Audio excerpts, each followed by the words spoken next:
first of all, I just want to introduce Suryagupta a bit. So, Suryagupta is the chair of our Buddhist Center. She's been the chair since 2017. And if you don't know, the chair of the Buddhist Center, in a way, is it's the most significant responsibility somebody can hold at the Buddhist Center. Suryagupta both kind of gives spiritual direction to the center, but also holds overall organizational responsibility. So it's quite a lot to do, both hold the spiritual direction and the organizational responsibility. And I think Suryagupta does this very well, and she's got a very kind of broad perspective. I think that's something I've noticed in working with Suryagupta. We worked together at the Buddhist Center, particularly looking at the program, and Suryagupta's very capably and very quickly able to make quite big decisions about a whole range of things, and has a very quick mind and a very sharp mind. But I think balanced to that is always very aware of the individual at the end of the task. Quite often we might be talking about a whole range of different events and activities, and then she'll remember something somebody said in relation to one of these things and kind of pause the discussion and think, oh, how's that person going to relate to this? So I think she's very able to always, no matter what the task is, come back to the individual concern. So I think she's got a real kind of capacity towards empathy and friendliness. And I think that's something you really experience one-on-one with Suryagupta, that she's very, very warm and very empathetic, and got a real capacity towards friendship. And I think all of this is really fueled from quite a deep and committed practice that I think she does very creatively. She once told our team in a morning we did here about her daily routine, and it starts very early and goes on for quite a long time with all kinds of different practices, all done in a very kind of inspired fashion, all before she comes to lead quite a busy life here, running all the centre's activities and direction. So so let's give Suryagupta a warm round of applause.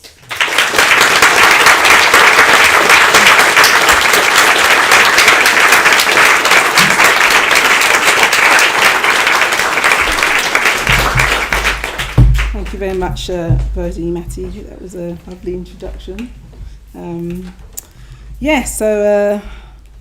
It's my pleasure really to come. I've been teaching at the class the last few weeks, and but this is an annual event nearish the beginning of the year that the chair will come and say a few words to sort of launch us really even more into the year, and give us something to kind of mull over in terms of practice, the Dharma, meditation.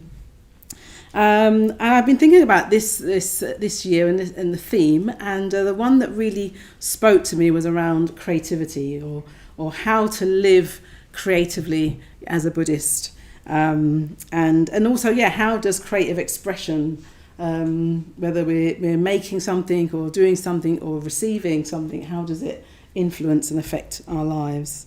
So this has been a really important question for me personally, because in a way I when I started meditating, I went on a weekend retreat. I went to centre once, picked up a leaflet about a retreat, went on a weekend introductory retreat, and after the weekend introductory retreat, I'd had this big job lined up for me that I'd been working at for wanting to get, and it was suddenly I had this job waiting for me, and I wrote to them and said I didn't actually want to do it. So I made a really big decision about my life on the back of starting to meditate, and I didn't pursue that. I sort of knew internally that work wasn't right for me, and yet because it paid well and had status, I was really in a lot of conflict around it, and suddenly going on the retreat clarified what I really wanted. And I took that risk, and I have to say I've never really looked back at that career I could have had. So yes, and part of that was very much like I knew that life, that career sort of symbolised wouldn't allow me to grow, wouldn't allow me to enjoy my life, wouldn't allow me to express who I thought I could be. So I sort of knew it'd be sort of stultifying in that sense. So yeah, it's been a really so in a way that's what started me off, and in terms of realizing the impact that meditation can have, but also it very much opened that question about, okay, how am I going to live then? If I'm not going to do that, and I'm not going to just follow what others say I should do, how am I going to live? How am I going to live in a way that it feels creative, enjoyable, fulfilling? So and in a way since then I think I've because it's been an important question for me, I feel like it's just influenced the rest of my life since then, and I've taken lots of different decisions about how I live, the work I do, where I live, just the kind of the activities I get involved in based on this question of, well, how is it going to help me grow? How is it going to help me express who I am and discover more of who I am? So I've taken lots of decisions and made different I've turned different corners, basically, unexpected corners sometimes, and found myself down very interesting roads as a result. Including coming to work here, London Buddhist Centre, really. I've been around the London Buddhist Centre for many years, and but I didn't work here. I had various different jobs and professions and things that I did.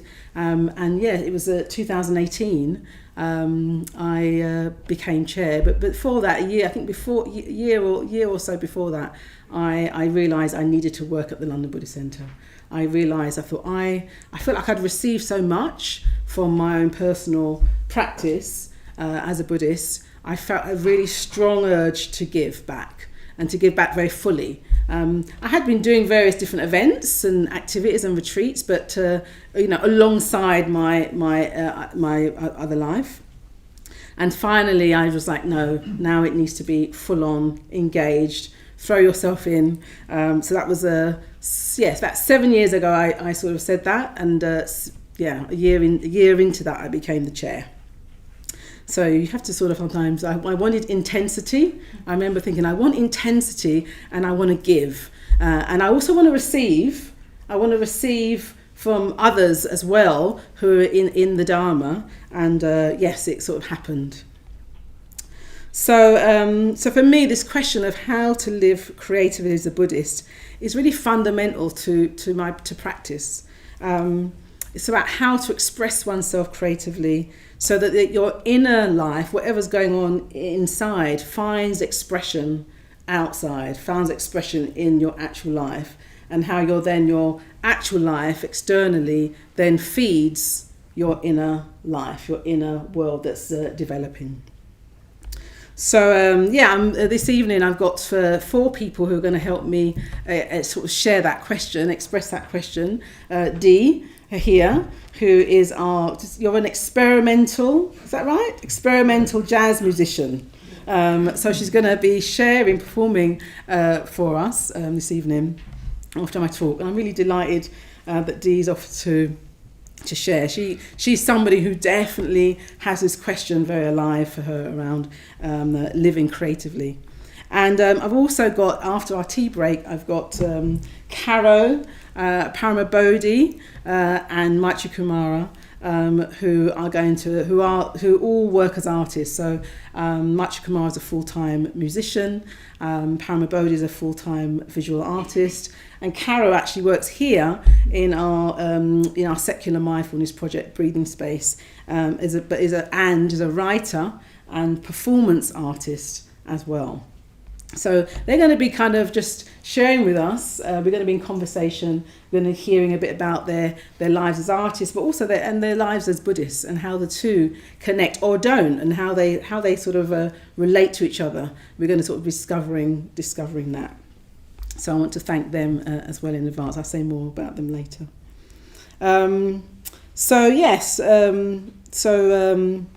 In a way, I'm going to be sharing some reflections with you around, what it is to live creatively, and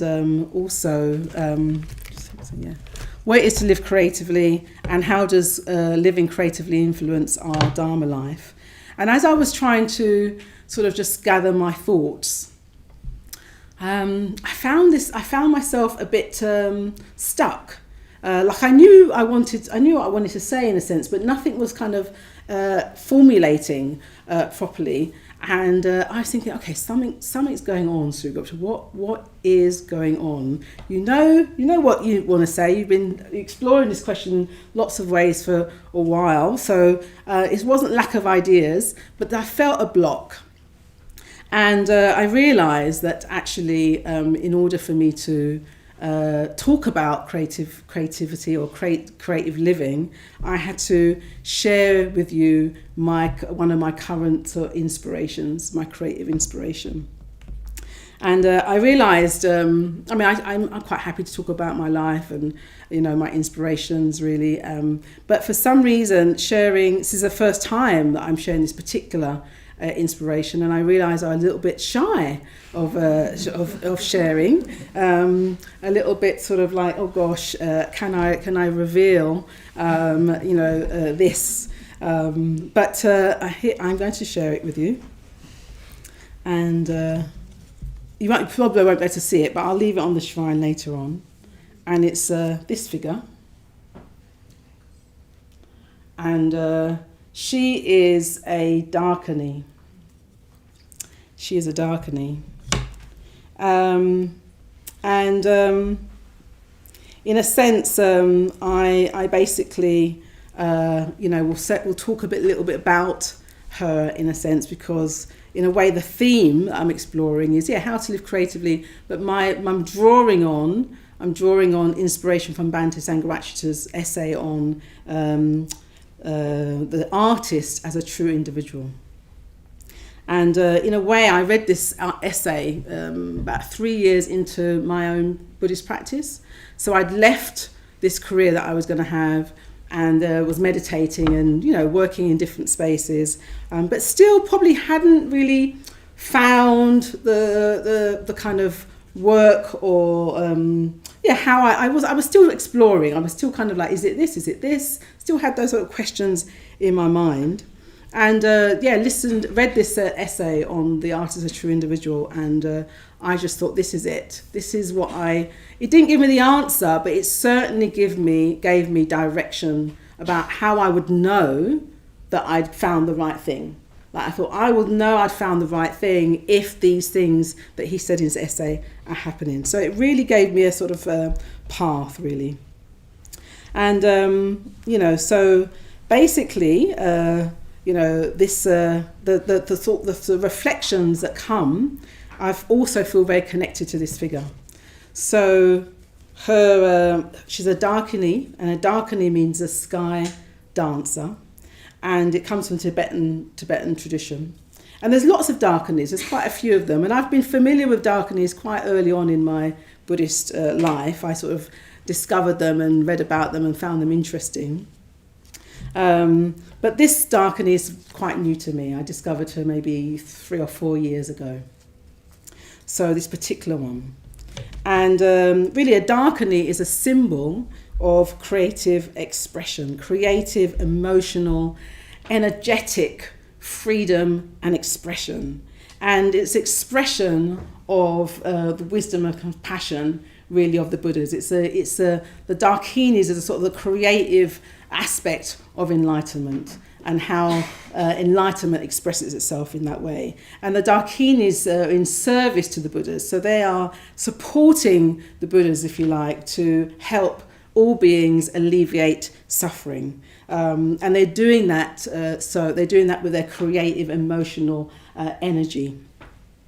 And the Darkinis, they have different ritual objects that all symbolises their particular qualities, their particular skills, powers even, or practices that they engage in. They are also dancing. So this particular one, she's got one leg in the air. Sometimes they have one leg there. Often their other foot is basically standing on a being, a small being, and sometimes the beings are sort of sprayed out like that, sort of quite comical figure sometimes. And these beings represent ego, represent the limited, narrow self, the self that is really still preoccupied, still engaged in greed, hatred and delusion, the self that is really limited by that. And really they're saying that, look, they're standing on them because they're saying, look, that's not who you really are. There's so much more of you than that limited self that we identify with. And they're saying, look, this is who you can be. This is a huge figure, a potent figure, pretty fiery. Usually they've got a ring of fire around them. The fire represents transformation. The fire represents, if you like, sort of burning up all the things that sort of hold us back. Yes, and it also, so basically, and it also represents, if you sort of burn up all the things that hold you back, then in a way you're more alive, you're more alive, you can engage more with others, you can engage more with yourself. They're saying there's so much more to experience in this life than we know. So yes, don't waste time, you can free yourself from limitations. So Kurukula, her particular implements are, she has a bow and arrow, and her bow and arrow have these garland of flowers, and she also has an iron hook as well. So the bow and arrow sort of represents, in a way, she sort of releases her bow, and the kind of arrows of flowers, if you like, come towards and touches the hearts of human beings, touches those of us who really want to, wake up, want to discover more of what life is about. And the hook is interesting as well. I was thinking about, when we, people all had this experience where you sort of feel like you're minding your own business, as it were, getting on with life, and you see something, feel something, hear something, and suddenly you're captured, suddenly you're fascinated, suddenly you can't quite get this, whatever it is you've seen, felt, heard, you can't quite get it out of your head and you're hooked in. That's the sort of nature of it, when you're just really fascinated and captured and you're hooked in. So she does that. She sort of hooks you in, as it were, to the Dharma, to actually what's going to help you become free, help you wake up. So and I had that experience, when I was thinking that I gave a talk. Was it last week? In fact, I gave a talk last week on how to hear a transcendental sound. And in that talk we had a percussionist here. Matt was here playing with us. And I shared in that talk that actually it wasn't Buddhism that drew me to meditation. I didn't know anything about meditation, didn't know anything about Buddhism. It was a sound that drew me to the Dharma. And it was a sound of John Coltrane chanting Love Supreme.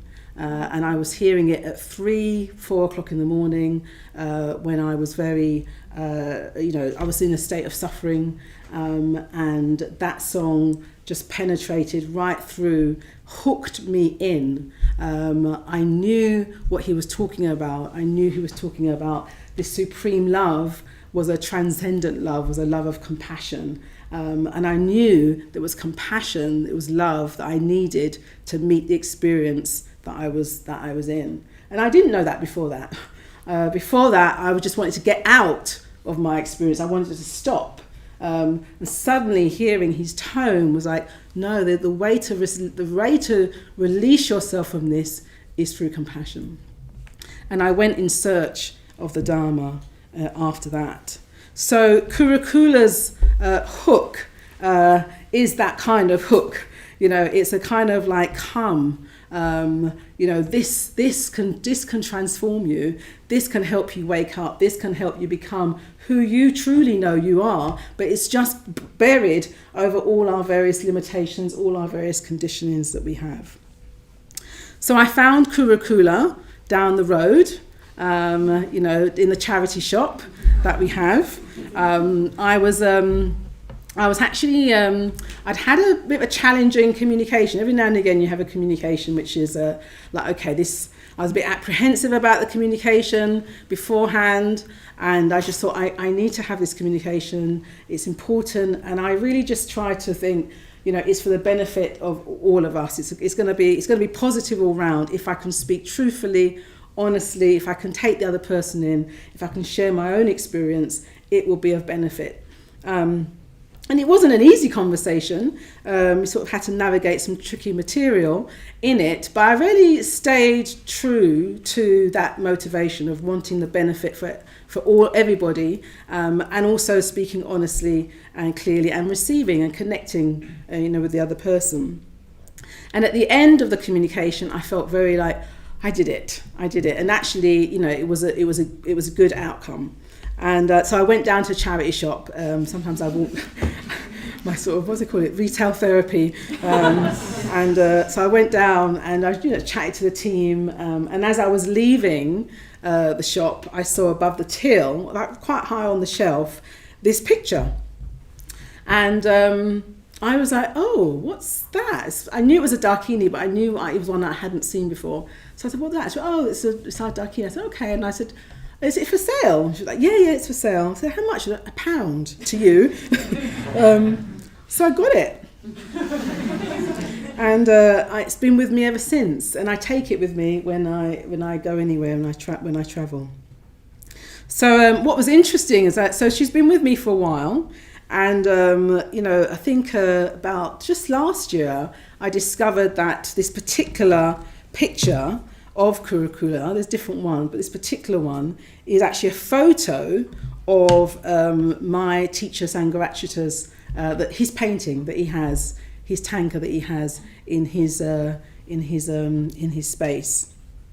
So that was interesting as well, and I saw the original last year, so that was like, that felt significant that actually that was a photo.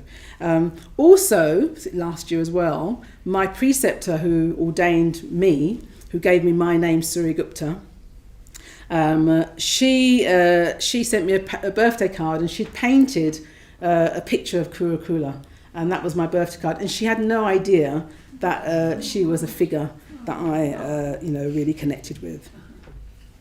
So she's following me around, and she's got me, she has a lot to say about living creatively. So I'll sort of see, as we go through these points on the artist as a true individual, I'll see if Kurukula wants to say one or two things. And I think as a centre, it's really, creativity is really important, because, we're here to, as a centre, the vision of the centre is to, we have the vision of alleviating suffering.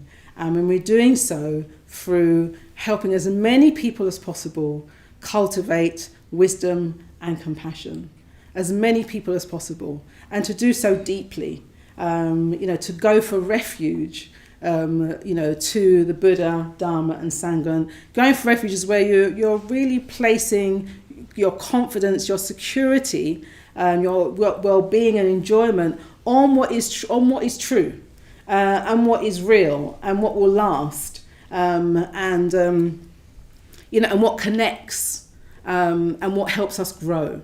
So not everything does that in life, as we know. So the Dharma, the truth, is saying, if you meditate, if you reflect on the teachings, you will grow and you'll be able to alleviate some of the suffering in your life, much of the suffering in your life, because much of our suffering in our lives is reactive, is where we're not sure how to respond to our experience that we're having, like the experience I had when I was listening to Coltrane. Before that, I did not know how to respond to the suffering I was having in a helpful way. So going for refuge is where you're like actually learning, what does that mean? How do I live with what's true, what's real, what's meaningful? So that's what this centre is doing. But and in doing so, we're reaching many people. We're creating different activities. Bodhi Matti is our program manager. So if you look at our program, there's loads of different activities, because everyone's got there's different needs, different personalities, different temperaments, different stages of practice, different interests. So in a way, the Dharma is also a way to kind of go, okay, this is what you particularly need right now. There's not one size fits all. And so as a centre, we're trying to really have that breadth of experience as well as depth of understanding and insight. And we're in creating this centre, and having this centre that is full of different kind of creative activities, we're also creating something beautiful. It's where people are coming together and learning together, and relationships and connections, are growing, and people grow through connections, through relationships, through Sangha. That is also very, very beautiful as well. So the word I call us, we're a mandala. Mandala means sacred circle, and you have at the heart of the mandala what matters most, which is this vision of helping us to alleviate suffering. And then around the mandala, all around it, you have all the different expressions of that. And you want it to come together in a harmonious whole, that it all works beautifully, seamlessly. That's the vision. That's the vision.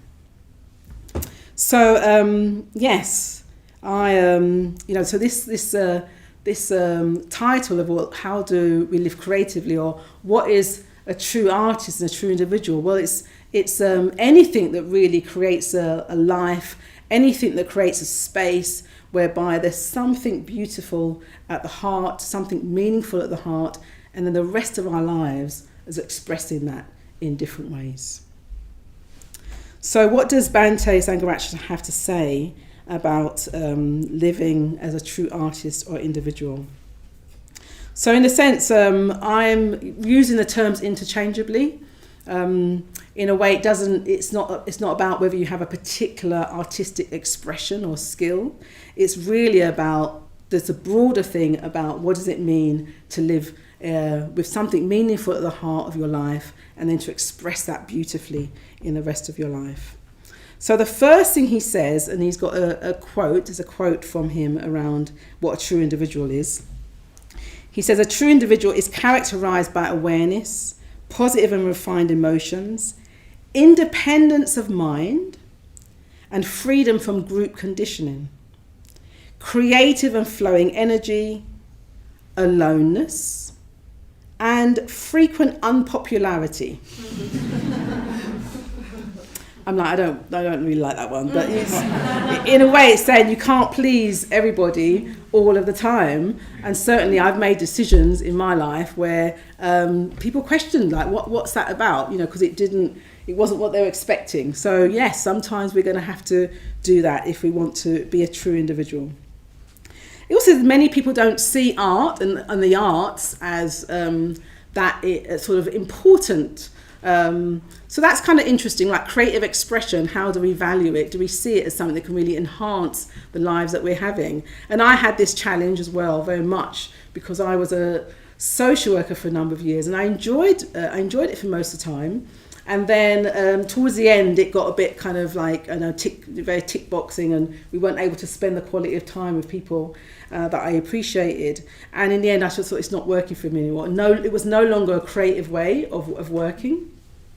So, I left, and I was a mum by that point. So I basically spent time being a full-time mum for a little while, which felt very creative because I had to kind of think, like, how do I have positive emotion in this context? How do I, keep my mentally, stimulated and alive? So I really had that there. And at a certain point I thought, okay, I want to work again now. I want to go back to work, or I need to go back to work. And I thought I want to do something I can still work with the same people I worked with as a social worker because I enjoyed that, but I want to do it in a way that helps me grow.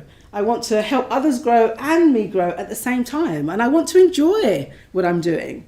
And I didn't know what that was, and I just took myself through lots of different exercises and questions, and I talked to people, and I was felt a bit stuck for a little while.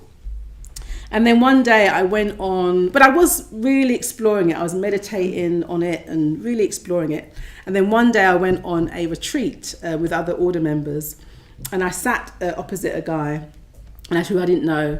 And we were chatting, and I just said, what do you do for a living then? And he said, I'm a storyteller. And I said, oh, that's it. I'm going to be a storyteller. And he was like, what did you say? I said, yeah, I'm going to be a storyteller. I actually can't remember much of the other conversation. I think he said something like, it's not as easy as that. You might have to do a bit of training. But I was like, I felt like the room went quiet, like a canteen. I felt the room went quiet, and I got up off my chair and I had the vision. I came back to London. I was like, okay, how am I actually going to do that? But then I saw a poster on the local library, and it was advertising a storytelling event, and I thought I decided to go. And I took my son with me, and my young brother, and it was in a museum, so people were walking past and listening for a bit, and then walking on. But we sat there, and I sat there enwrapped. And at the end, I congratulated her, and then I said to her, I want to be a storyteller. And she said, I'll help you. And that's how I became a storyteller. And I was a professional storyteller for about 8 to 10 years, 8 years full time. And it was absolutely great because I felt like my inner world, my meditation world was already rich by that point. And I wanted it to find expression in my outer world even more. So it could as a storyteller. And yet my work as a storyteller I found would really enhance my mental states, because I might have had a really difficult morning, but telling stories all day and being in a mythic, imaginative world, I'd go home and I was very, very happy. And what I noticed is that my outer life over time became more vivid. I was able to see colour, I was able to see symbol, I was able to see images, I was able to think, what's the story here, when I was just being in my everyday life. So the two things really seemed to help each other. My son would help as well with the stories, and my meditation practice fed my stories as well, and then my stories were feeding my life. So the two can really work together. Lots of inspiration there. So Bhante Sangha says that as an artist, are more alive than others. So if you're living creatively, you're feeling more alive, and that's because you're freeing yourself, like Kurukula is saying, freeing yourself from negative emotions, because negative emotions actually get in the way of a really true expression. It sort of limits us, it holds us back, or it makes the expression hard or painful for self and others. So you're freeing yourself in that way. And I gave a talk 2 weeks ago on a symbol called a purba. It's a demon dagger, and it's a ritual symbol, and it's used to simply remind us that we can see through our negative emotions. They don't have to have power over us. The more we see through them, the power they have over us is released, and we then access more energy. And with more energy, we feel more alive, and we can then engage more in our lives. So Kurukula absolutely reminds us that we need to free ourselves from energy, from negative emotions. She basically is like, there's no escaping it. if you're practicing, at some point you have to face your negative emotions. You have to face the things that hold you back. And she has this slightly wrathful smile, and basically like, it's not necessarily going to be easy, but you can do it. I think that's what it says to me sometimes.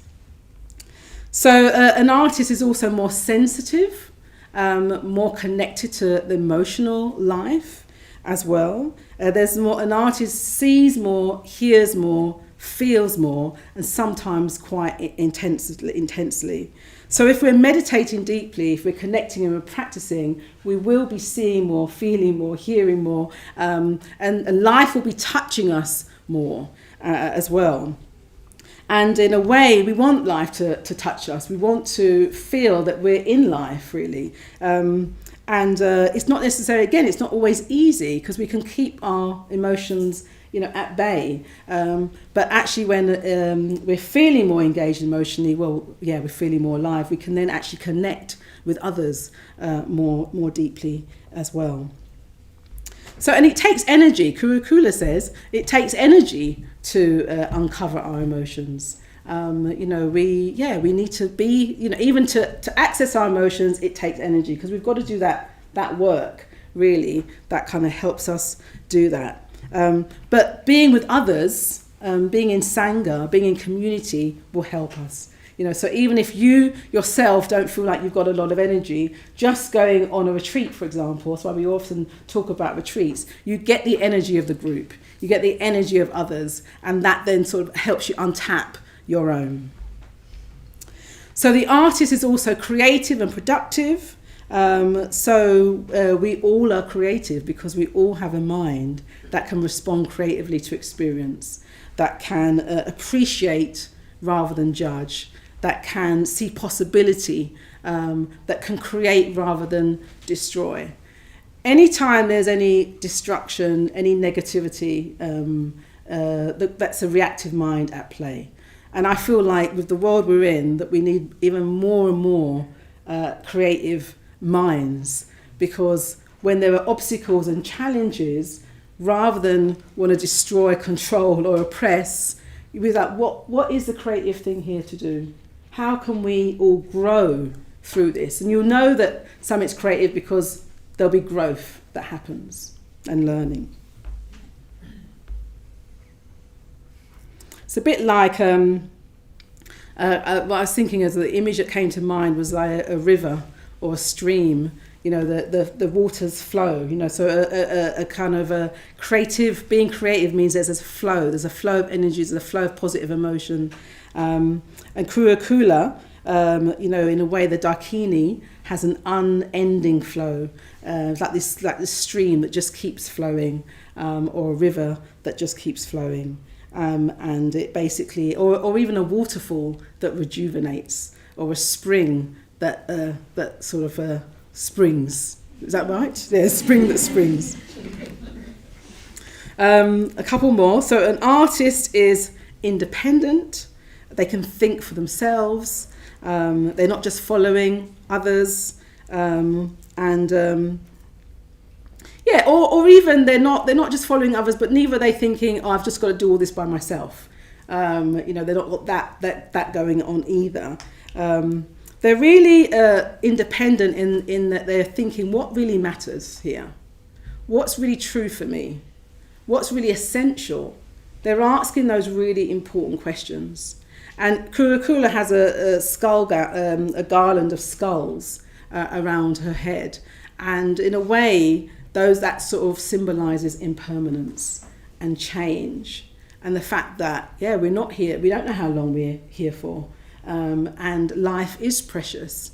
And so connect to what's really important, connect to what's essential, connect to what's really true, because then you'll know you're making the most of this experience of life that we're in. So she reminds us of impermanence, and she reminds us to not waste our lives, as it were, and discover our potential more. A true artist has access to higher states of consciousness, so they allow positive emotion to flow. They're ready to take risks if needed, to challenge, so they can be fully expressed. So this thing about living a life which is more and more fully expressed is what can happen when you access higher states of consciousness. And higher states of consciousness is also like letting inspiration in. So a true individual will know if things are stuck, if things are not moving in one's life, and rather than just go, oh well, that's it then, that's just how it is for me. They search out new sources of inspiration. What is it I need now to open up more of who I am, to discover more of what life is? What is it I need? It's an ongoing question that you can have. So, and the magic of transformation is at the heart. So there's some magic there, because transformation, when something changes, it's pretty magical. You think, gosh, I was like that, and now I'm like that. Gosh, how did that happen? But you put the effort in, and then it's created. It happens. So yes, Bhante says that creative living, this journey of life, of path, is creative living. It's what we are here to do, and we become our own finest work. But I'm going to give Kula the last word, because she says that we can transform ourselves completely if we could commit to practice, to the 3 jewels, and make our lives a beautiful work of art. And I realised as I was sort of coming to the end that I didn't say one of the most obvious things about Kula is that she's naked. All the Dakinis are naked. And this really symbolises that in order to make our lives a work of art, to become more and more who we are, to let go of our limitations, well, we have to release some of our layers, some of our defences, some of the things that have kept us, that we've identified with, we're releasing them. We don't do it all in one go. It's like layer after layer, if you like, we release. When we realise that we don't need it anymore. And in so doing, we actually are more open to the elements. We're actually, experiencing life more directly, in a more immediate way. And in a way, as we do this, as Kula does this, then the more she releases, the more she's free to dance. She's dancing with joy, she's dancing with delight, she's not encumbered anymore. Her dance, the fact that she's dancing, when we see people dancing very beautifully, it draws us in. It's quite magnetic.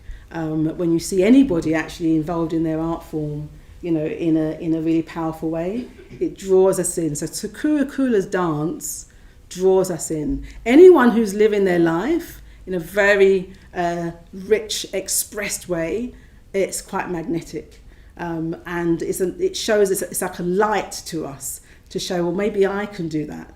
And the more of us that do that, here, individually for ourselves, here as a centre, the more we can, reach out as a centre to more and more people. And give, and this centre can become, through us all doing that for ourselves, and connecting with each other doing that, this centre becomes more and more an opportunity, a space, a mandala for growth and transformation for beings, wherever they are, whatever they're doing, whatever their circumstances, helping beings grow everywhere. Thank you.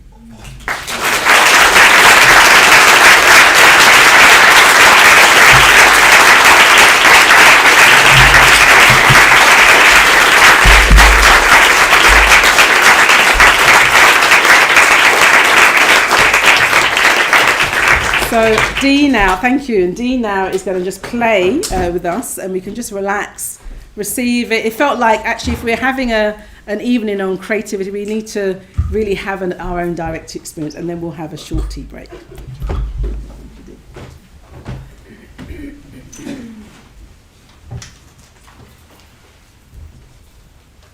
Hi. So this is an experiment. The experiment is I'm making something up. I'm making it up. So it's a free improvisation. And the reason why I'm doing that is because I want to truly experiment, and also to be creative. I feel like we want to be on the edge and we want to be taking risks, so that's what I'm doing now. Hope you enjoy it.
So much, Dee. That was really, I was very engaged, and it was I was drawn in by that. Very beautiful, thank you. And we'll hear from Dee a little bit later as well. So let's have some tea, and then when we come back, we'll be hearing from our panel. Thank you.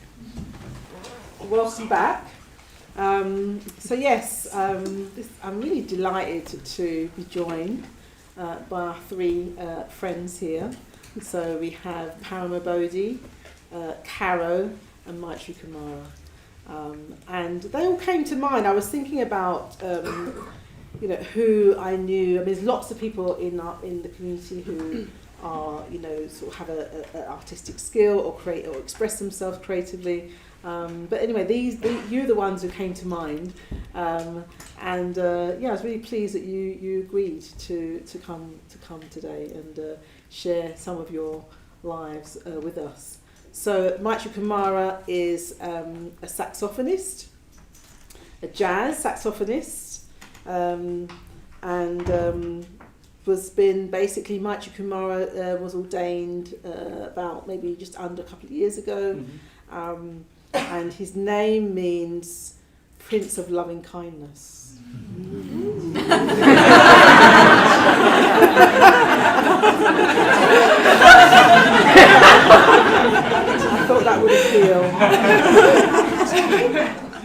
So it's been meditating for about 9 years, and actually been a musician for many years, really, from young.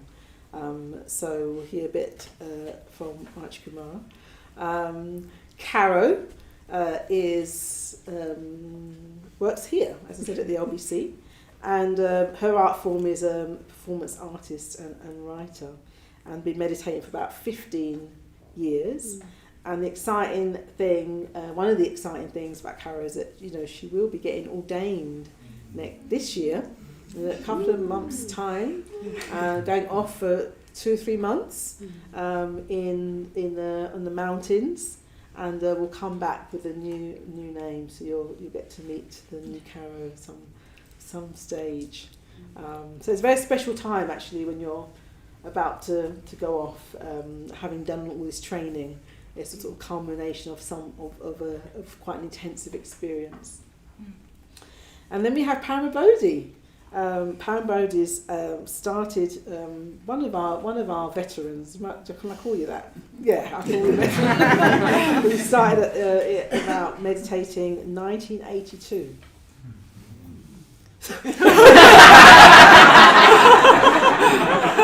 I was a baby. So yeah, 42 years we worked out ago. I've been ordained for 38 years. That's also a very, very long time.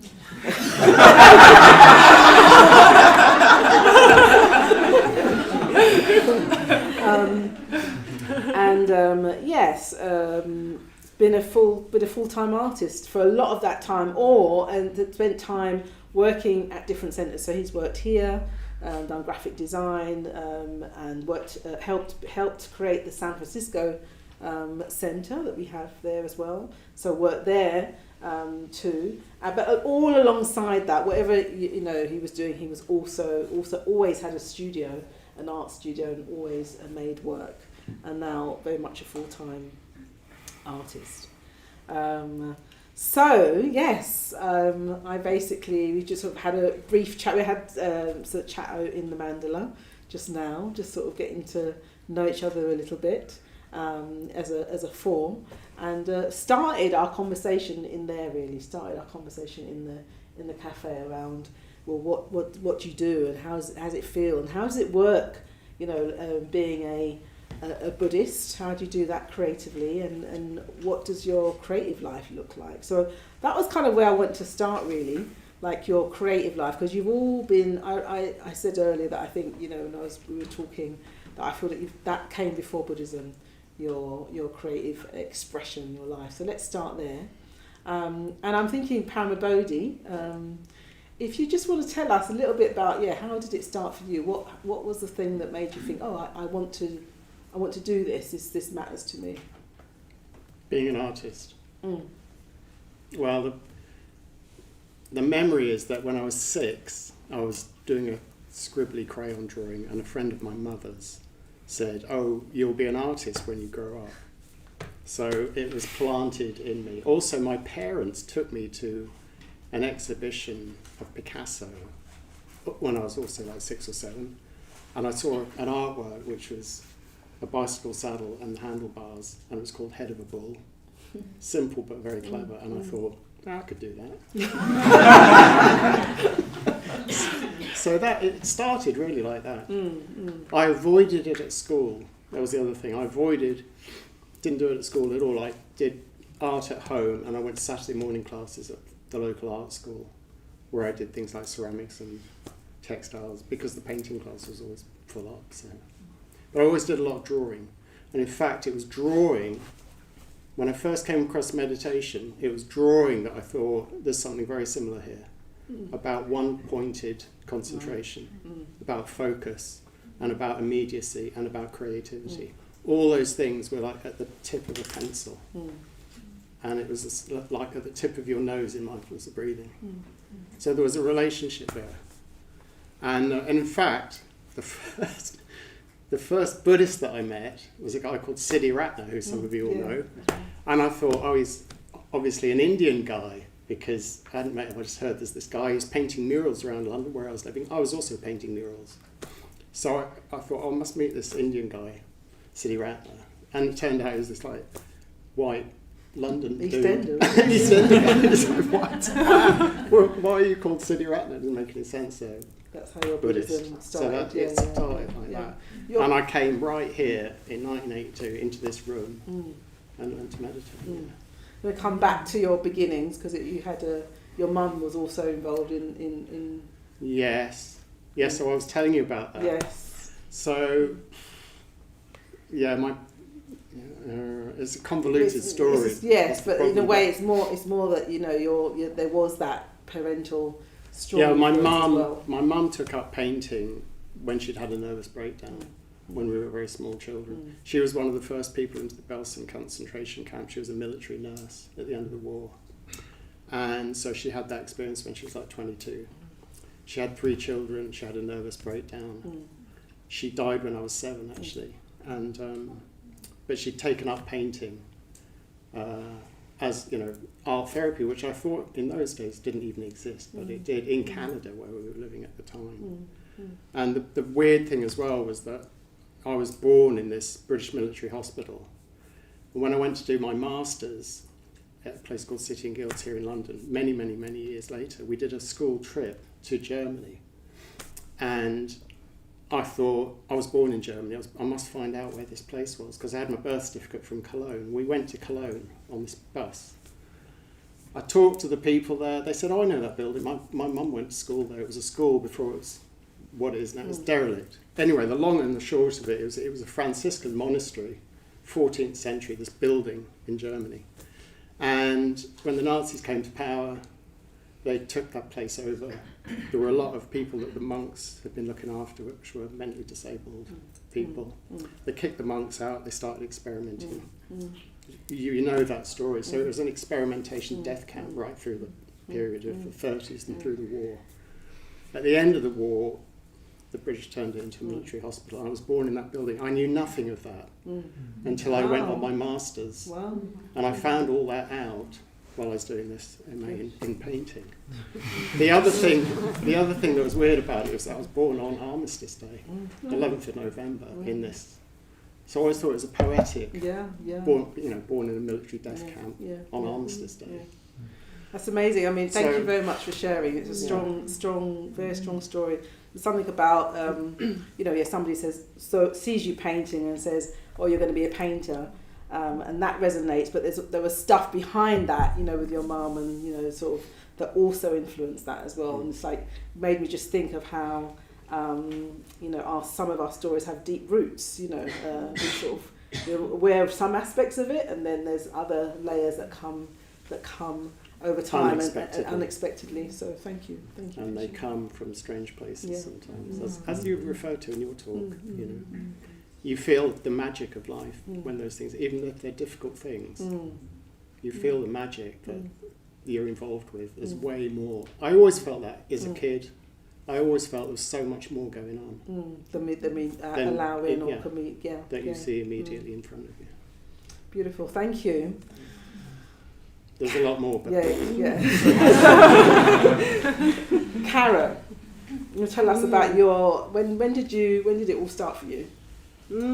I think in my childhood, I grew up in a little village in Hertfordshire, and there weren't actually many young kids around, and so I was quite solitary. Actually, I got on very well with my sister, but she discovered art and painting from a very early age. She is 3 years older than me.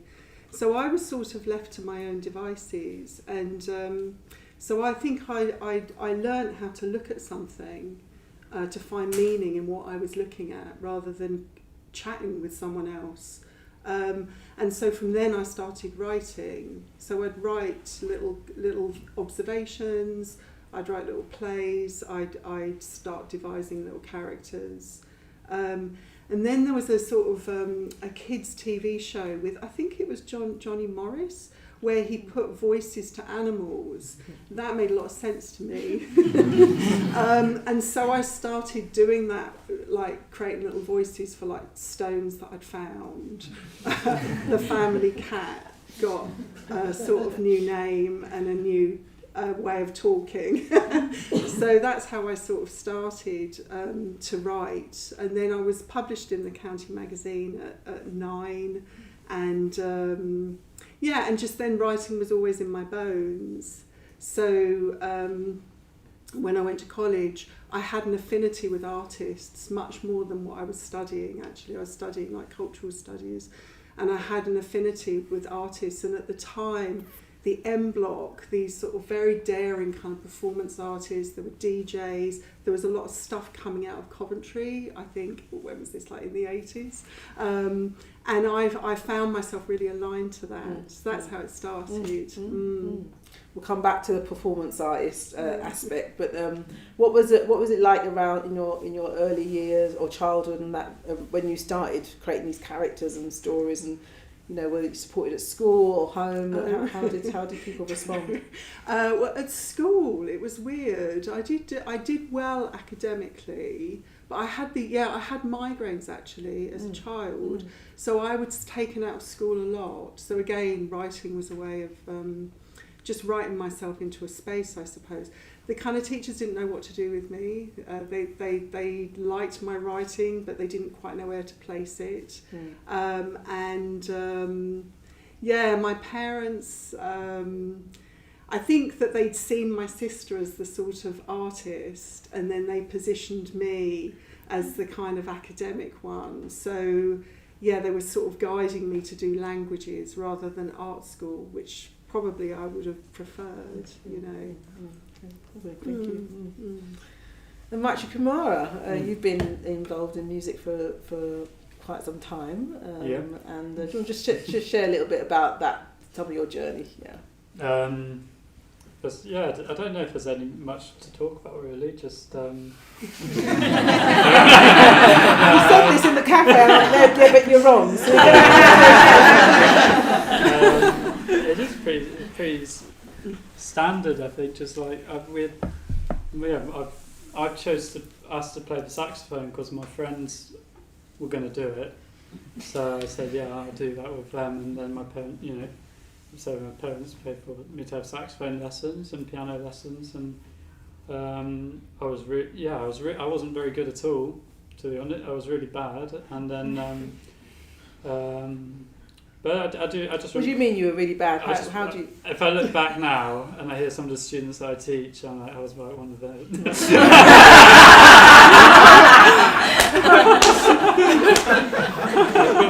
Anyway, it doesn't matter. Sorry. I wasn't gifted at it. Right. Like as in, some people pick it up, and I do teach some students. You pick it up and it's as if they've already been playing it. But I wasn't like that at all, and it's never been that natural. So, but I remember looking at the saxophone one day and just thinking, actually, I bet I could get really good at it. And so I just think it was the first time I put some willed effort into doing something, and then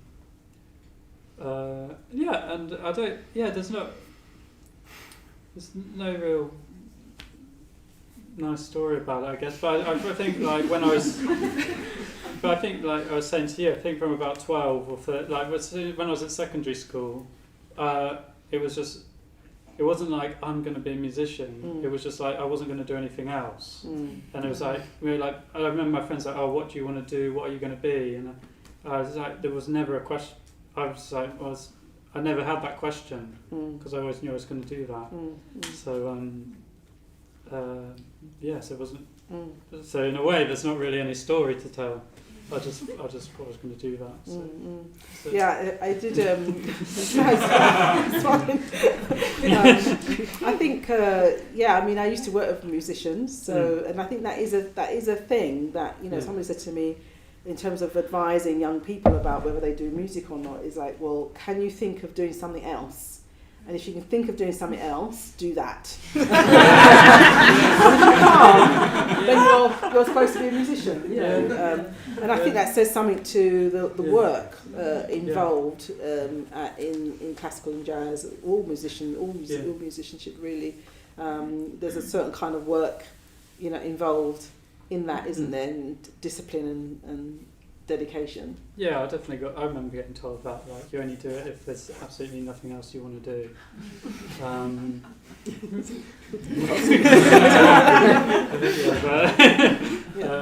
So yeah, that's it really. Great. Yeah, thank you. Yeah. So, I mean, any of you can respond to this. I'm just wondering about, you've also given us a really lovely background to how you arrived at it, but is there any sort of particular significant moments or points where that was either challenging in your art, life, or revealing, or that you just had to wrestle with? So yeah, something around kind of one or two sort of significant events. There was one significant thing which, like I said, I didn't do it academically at all. I did it at home and Saturday morning classes. But when I was studying at A level, I went to the first maths lesson, and it was statistics. And I thought, this is completely meaningless. I'm not going to do this. And so, because you could just say anything, it didn't mean anything, I thought. Anyway, so I thought, I'm just going to drop that. But I couldn't drop it. I had to take another subject. So the only thing I think, okay, I'll do art then. And that just changed everything then, because I spent my entire time in the art room, pretty much dropped the other subjects that I was supposed to be doing. Funny thing was, of course, that I then failed art A level, passed the other two, having done no work at all. And when I went off to Chelsea Art School back in the 70s, which was a difficult thing to do, the first thing they said was like, how did you manage to fail art A level? Nobody can do that. So it counted in my favour. But it was interesting. It's always been, Yeah, well, it's fascinating, isn't it? Because I said the same thing. Like, well, who fails at our A level when they've actually done the work? So yeah. But what made you? So from doing Chelsea Art School, well, you just knew that you were just going to be a full-time artist from there. I had to start painting walls after that because there was no money. Decorating. Yeah, did that for a few years. And then I came along here. That's when all that sort of happened. You have to make a living. I had to make a living. I had to make some money. In those days at art school, you were paid to be a student. You were given a place to live. You were given, a grant check every term, and which you spent on a stereo system. So you could listen to John Coltrane and Lester Young and all the rest of it. And in fact, I was putting on music events at Chelsea Art School. I was social secretary. Booked the Sex Pistols, 1976, famous gig. Yeah, so it was like mayhem, really, you can imagine. But anyway, I haven't answered your question. No. I'm starting to reminisce. Well, we were impressed with the Sex Pistols. It was terrible. Oh, I lasted 10 minutes and walked out. Oh, no. It was dreadful. They trashed the place. Oh, no. Because we were putting on avant-garde jazz gigs, like all these, So just in terms of actually that, it's quite interesting because in a way you're setting yourself off as an artist. You're painting walls, but you're also organising events. That is like there's a creative expression that's happening already in your life. Did it feel like that at the time? You have to make a living. That was the hard thing. And I got paid a lot of money to paint walls and virtually no money to paint pictures. I was still painting pictures, and occasionally I'd have shows and. Then I got into being full-time Buddhist and then working here. I worked here for a few years, teaching all the classes, running the graphics thing, the Dhammarati that we did. And then that took me to San Francisco to help set up the centre over there and teaching. So I did a lot of that full-time. But I always had, like you said, a studio at the same time. So I was kind of oscillating between the two, you might say. Right, yeah. It was kind of a practical thing. And did it feel like it worked to have those two things alongside each other? I was going to say I've got a professional art life. It's almost like being schizophrenic. So I'm Hugh Mendes in the art world out there. I teach under that name. I have shows. I have gallery representation, all that stuff. And I'm Parama Bodhi when I'm in the Buddhist centres and with my Buddhist friends and all the rest of it.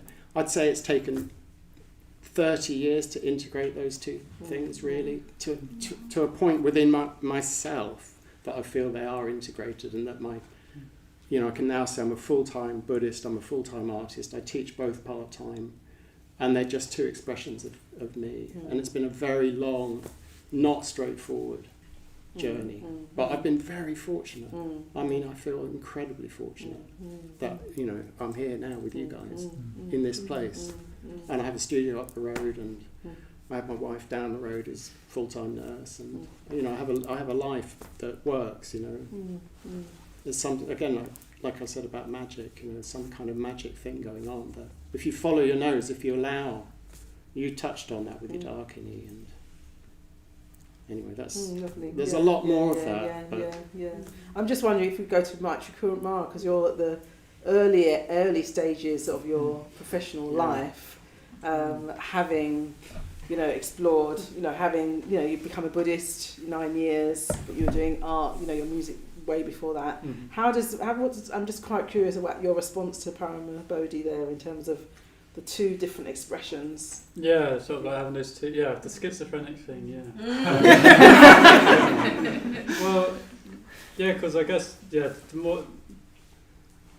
more I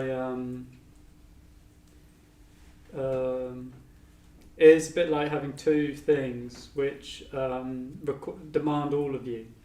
It's like a whole life, and then you equally have got a lot of got drive to do both of them, and it's sort of just as actually, you know, it's essentially you're saying you've just about integrated them now. For me, it's actually just quite painful, to be honest, most of the time. I think it's like I was just on a retreat over the weekend, and I just really wanted to fully be in the retreat, meditate, do all that, and then suddenly I've got this other part, like equally being like, no, you need to do some practice. You can't take the day off, like, and it's like you can't take a day off either of them. You can't take a day off your Buddhist practice, and you can't take a day off music practice. So yeah, it's a problem in my life. Bhante talks about you can have difficulties and problems. Difficulties is something you can resolve, and this problem is like the condition, you can't resolve it on its own terms, and you can't change the conditions. It's a bit like, you know, people talk about they come along to the Buddhist centre and they're like, oh yeah, this is what I'm going to do. I'm going to be a Buddhist. Or they go on retreat and it's like, oh gosh, yeah, this is where I've wanted to be all this time.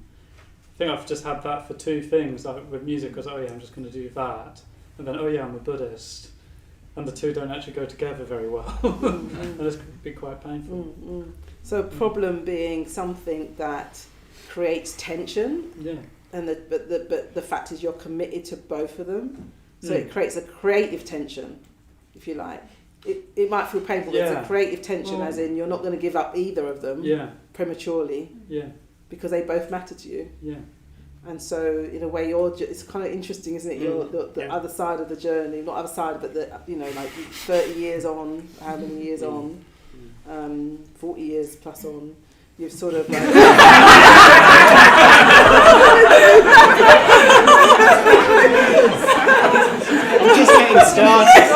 just getting started. We're in the early stages. Yeah. But in a way, that what it showed to me is that actually for things like we have this kind of urge to grow in certain areas in our lives, and yet it takes time, practice for it to come together. It's even if, you know, we want it to come together and it needs to come together, we can't force it. So the thing is, Suryagupta, I haven't touched on it, but my Dharma practice has evolved over the years. It's very different. You know, I've been doing the same meditations for 40 years or whatever, but they're completely different. And I could also say my art practice, the paintings I make now, are very, very, very, very different to what I was doing. And so they evolve. That creative tension you talk about, it takes form, it takes expression, it manifests, you know, in very different ways. And it's not an easy journey, as Kumar is talking about, but it's a precious journey, you know, and I feel very fortunate all the time, every step. You know, if I reflect on it, go on retreat, reflect. You know, we all have those times, don't you, when you you step back from all of it, I guess, like from both at the same time, and reflect and put it in context. You talk to your friends, you talk to people, and these things, they manifest slowly, I would say. Yeah. So I think when something's a creative tension or a real problem in the sense that you identified, there's a perspective you need to bring in order for it to come together. It won't just come together, like that. It takes time, as you say. Yeah, lovely. Do you relate to that, Carol? Has that been an issue for you, or has it been more straightforward, that side of I it? think it is an issue. When I was a full-time artist, I was on the edge, so I had a meditation practice, but I was less involved in the centre. And meditation helped me, reduce anxiety. And I got a taste of the Dharma, and it was really exciting, but I was almost looking through a shop window at the Dharma. And the more I've gone into the Dharma, writing then feels like I'm documenting my experience, whereas when I'm meditating, I'm in my experience. So that can be quite interesting. But I don't know, I find when I'm performing, it is a kind of like I'm really with moment by moment awareness. And so meditation and mindfulness and the Dharma and my art, it's like they sometimes come together, and then that's really great. And other times they sort of, when I'm on solitary and I'm not doing any kind of writing at all, that does make me think, why am I not writing this experience? But I think I'm in the process of integrating, really.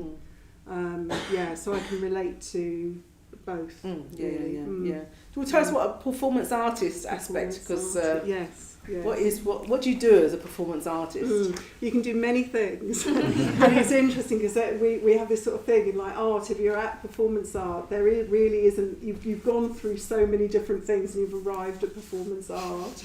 So it's a broad kind of church of activities. So it can encompass stand-up, film, video, multimedia, but essentially it's a set of actions that the artist is bringing to the table and is either witnessed live or through documentation. So the artist is kind of the work of art themselves, or what they're doing is the work of art. So what I've done is when I started to write and I started to do readings, I liked the immediacy of the relationship between me and the participants or the audience. And so I started to...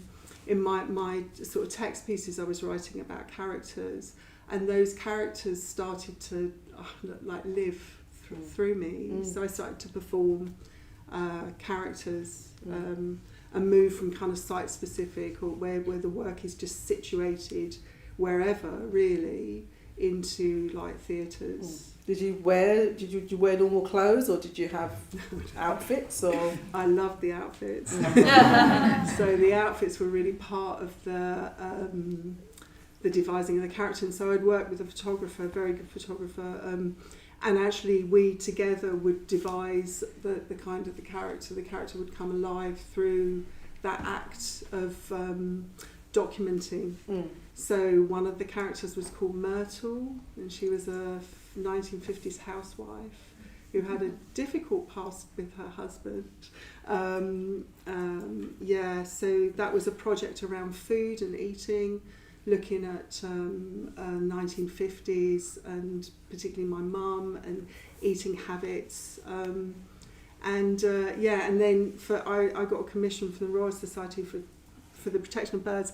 And so I devised an 8-foot great crested grebe, and they were not expecting that.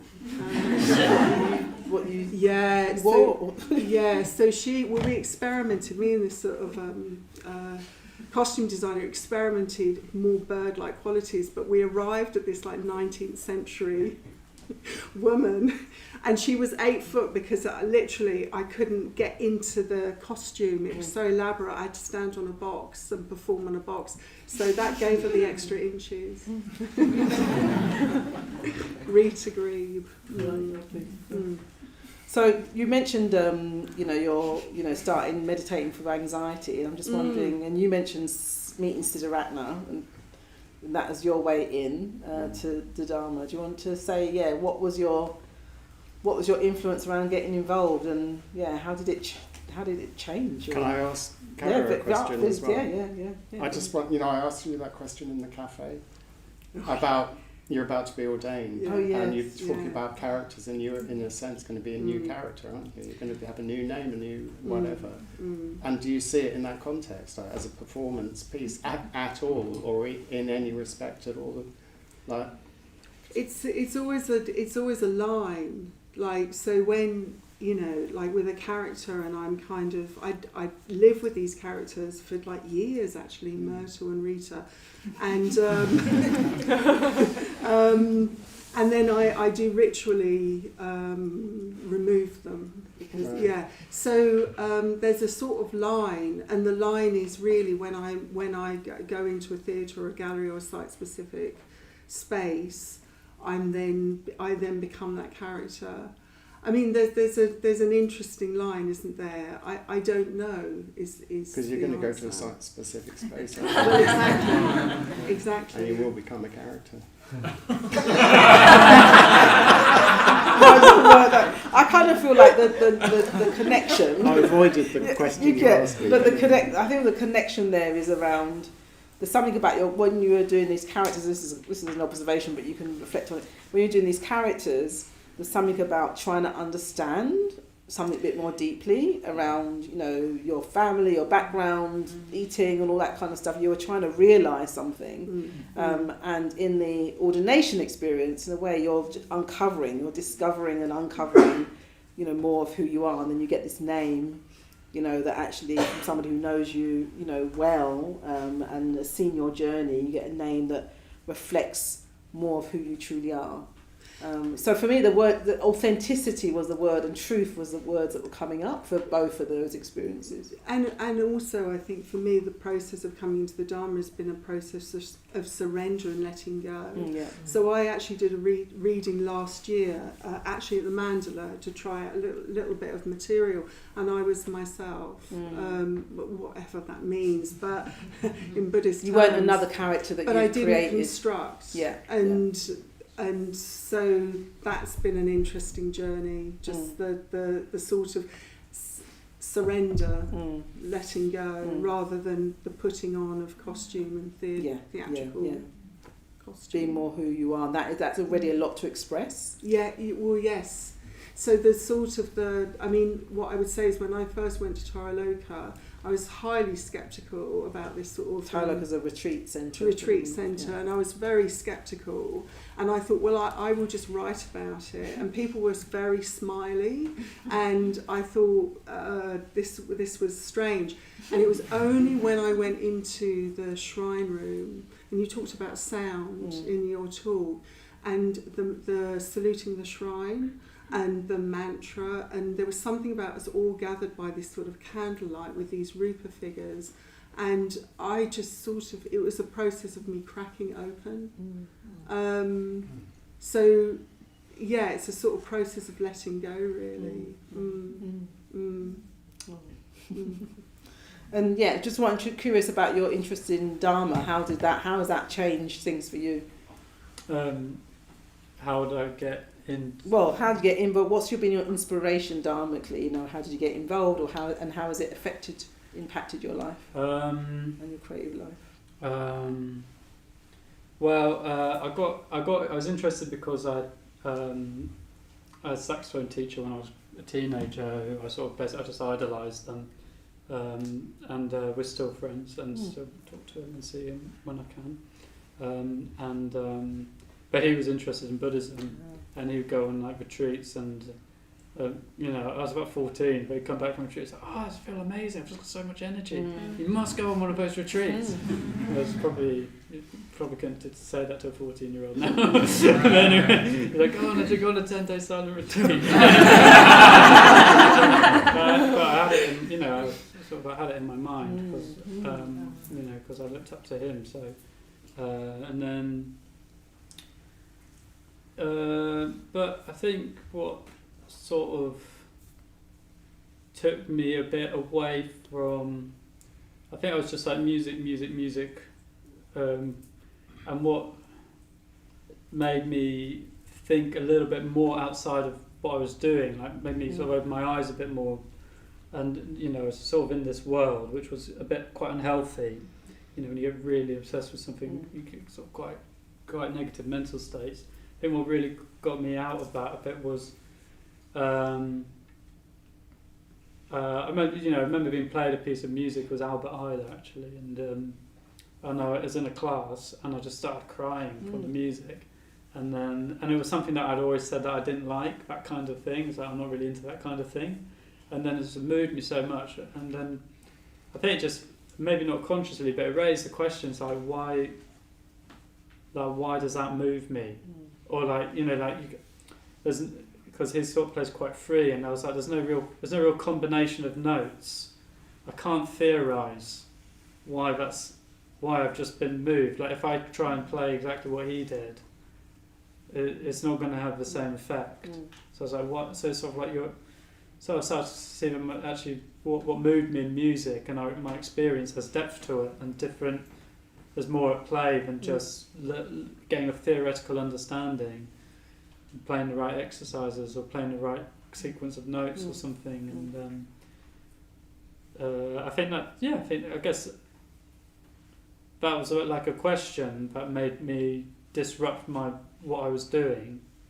And then I guess when I come along to the centre, which was a bit of a different thread why I came along, but that started to get some of those questions were, it was like people were talking as like, I can't remember I can't remember what the talk was about. It was Jan Vach giving a talk, and I was literally just like nodding my head at everything like, that's what I've been asking, you know. Like that's what I've been thinking, and you know, so I guess it was there, but that was a bit of a turning point, I guess. Yeah, so your music experiences were opening things up for you in a sense, or certain musical experiences, and posing deeper questions, and you needed to expand basically your world from being so overly focused on just the performance or practice or technique or that kind of thing. Yeah, great. And do you want to share how you got involved and also how it's affected your Dharma life? I was going to say that, I avoided your question last time, but when I sat in this room and learned mindfulness breathing, I felt completely at home. Just sitting meditating in a way that it didn't make sense until it was only like a year or two later I was ordained. And I can tell you, because it was different in those days, if you're a bit interested.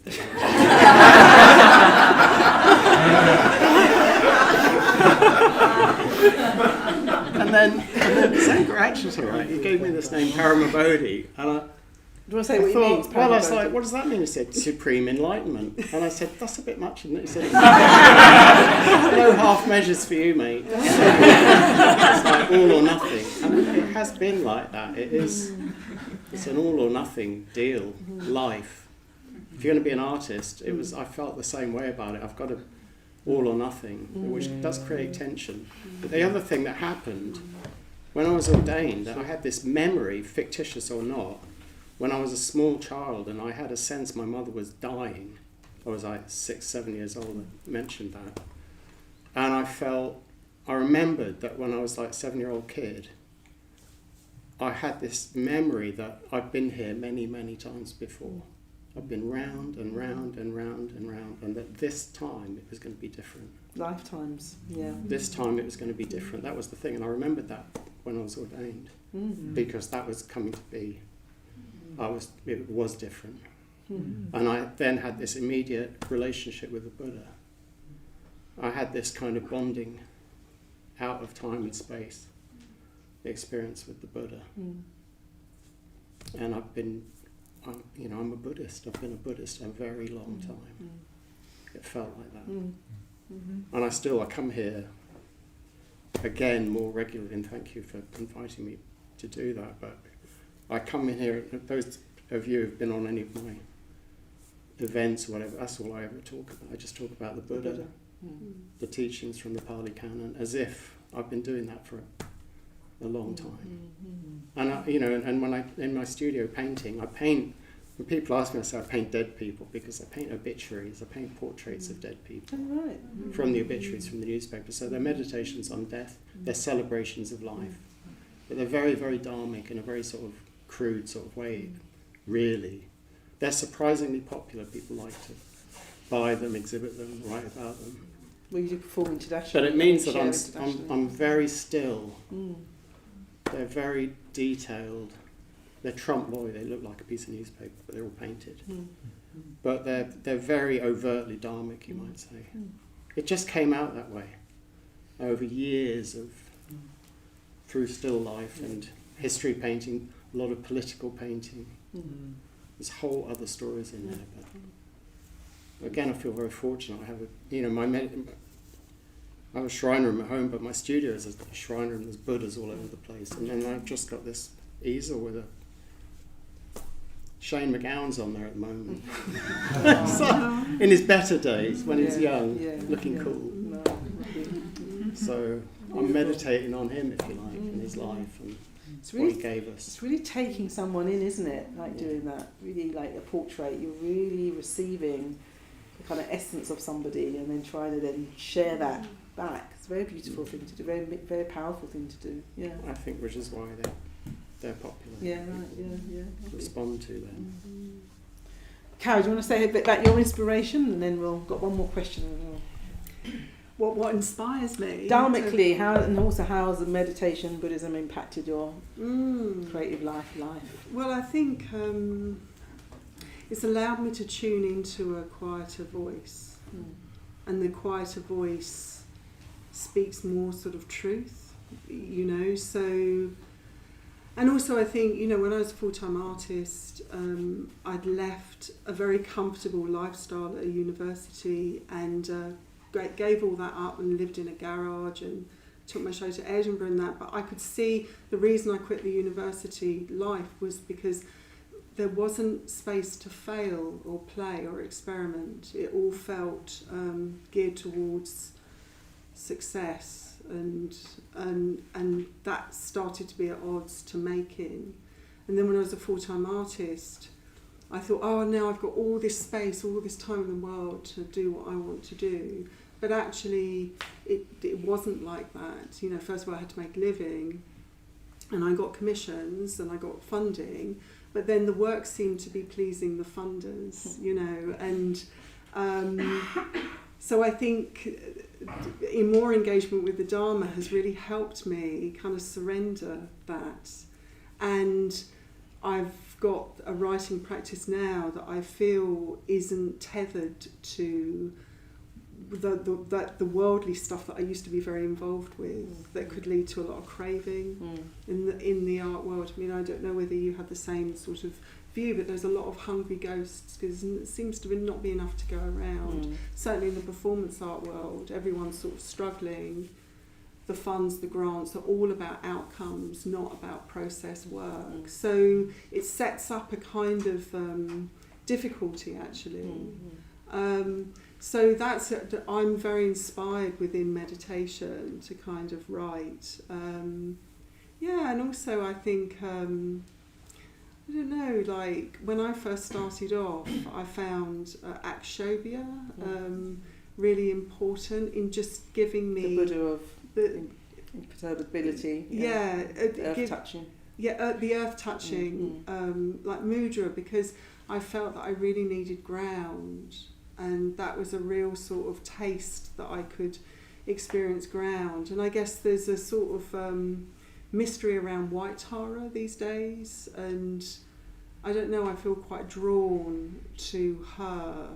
And that's leading me into, I don't know, kind of writing, and something is bubbling up, I think. Caro runs writing workshops here at the centre. Mindful writing. Yeah, well, it's interesting. The last one is myself, Vishvantara, and Shraddha Manani, and I put it on because I thought it could be really interesting to explore. And we build it as a workshop, but actually it's a bit of a happening, if you like. It's an event. You rock up, and the whole thing is done in silence. There's no discussion, no critique, no but you have a big kind of canvas, if you like, to create what you want to create, prompted by, it's like a call and response, prompted by prompts or actions or gestures that we will do.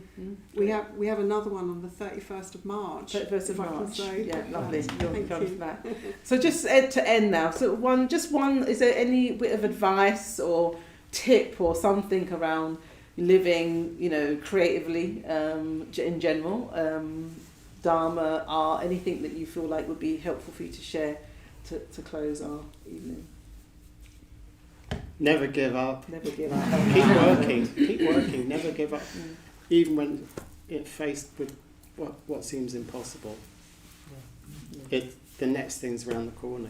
Like you touched on that in your talk very nicely. Like, just stay with Never it. give up. Lovely. Thank you. I think stay curious. That's really important. And I think when maybe you're starting out, or you've got something that you're doing, and there might be insecurity, or there might be like, what is this?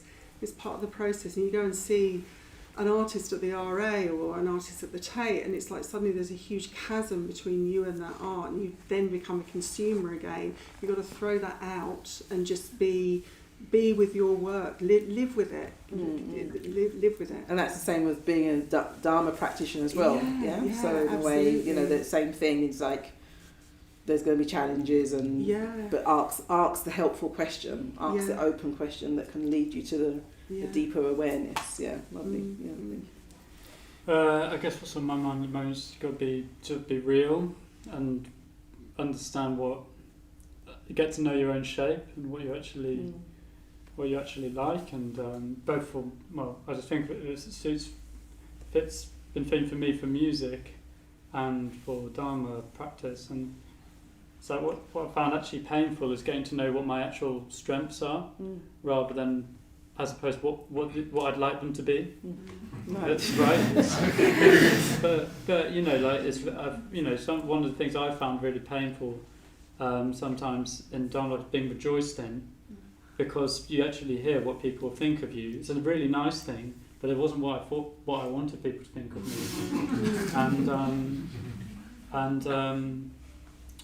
I get stuck with that with music. It's like, I think that if I put the right amount of effort, I'll end up like John Coltrane.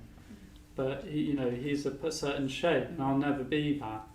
And it's like, because I think I can, it's like I then start hitting up against myself or something, because it's like I'm never actually going to do that.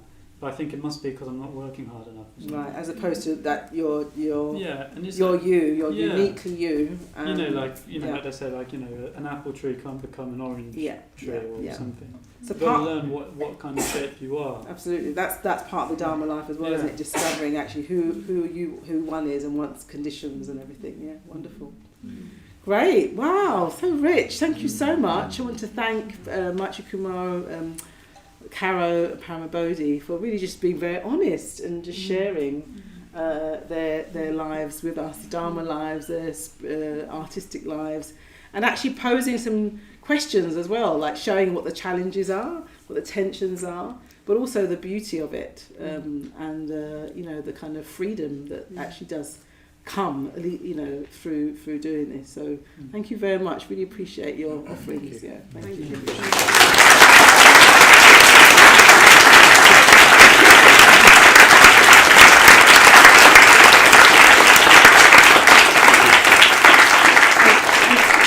Dee's going to round us out this evening in a musical offering. And while she's doing that, you got on your seats this little yellow card, and it says at the back, Ratnasambhava Fund. And we launched this fund 2 years ago, and part of the vision of this centre, I said earlier, is to really enable as many people as possible to access the Dharma, to go on retreat.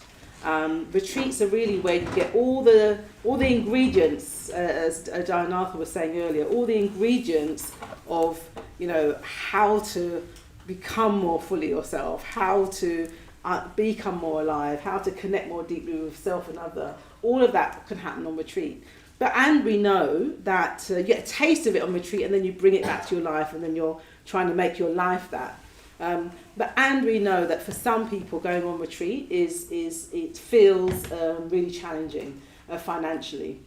So for me, one of my things was that I really want everybody, who wants to go on retreat, regardless of their circumstances, to have the opportunity to do so. So we created this fund. It was given, somebody donated some money, and we match funded it 2 years ago in one of these evenings. And we said, look, can you help us match this amount so that we can really double the numbers of people going on retreat who can't go otherwise, or who struggle to go otherwise. On that evening we raised, I think, 5,000 or something like that. And we've now, I think, 129 people have gone on retreat as a result of that fund since then.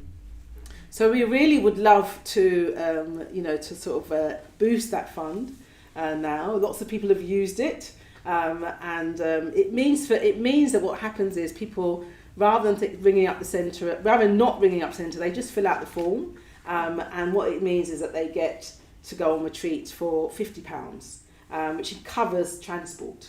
So effectively a kind of free retreat, and it's particularly for anyone on a low income. So that might be you as well. So I'm letting you know too that if you want to go on retreat and money is an issue, this fund is there. So anyone on a low income, and any carers, anyone with disability, any young people, people of colour, people that have actually got additional barriers as well to going on retreat. So we'd really, really love it to boost this, and we'd share it. It means that when we've boosted the funds, we can share it more widely, encourage more people to apply, knowing that it's going to be absolutely yes, come, experience what a retreat can offer. So whilst Dee is playing, the invitation is just to see if you can pledge some amount. There's an amount here, and if you're able to, we'll then contact you, and then you can settle that. So it's a pledge. Any amount will be really helpful, because it all adds. And it'd be great to raise a good amount today, so that we can really get as many people on the retreat as possible. So if you can't give for any reason, then just you can use this to leave a little message of support, because I think that's also a kind of like giving energy to the fund, yeah? A kind of like, can't give right now, I can give like, I don't know, £5 right now, but I hope it goes really well. Just all of us adding our energy to, so as many people as possible can go and experience a taste of what we've been talking about this evening. So whilst we're doing that, Dee's going to play, and then we'll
very, very, very meditative. I saw people just closing our eyes, taking that in. That was very beautiful, Dee. Thank you so much. Please fill out your forms. I'm just going to say our final thanks to Dee for our wonderful music tonight, to Maitra Kumara, Caro, and Parama Bodhi, Bodhi Mati for starting us off this evening, to Tech as well, to all those helping us on today. Thank you for being here, and just really, really hope that this evening's been, really sort of sowed some real seeds of inspiration and encouragement and guidance as well. So yeah, thank you. And I'll be at the door with the bowl, with the Practice Samba Fund to help more people have this experience. Yeah. Thank you. Thanks. Thank you.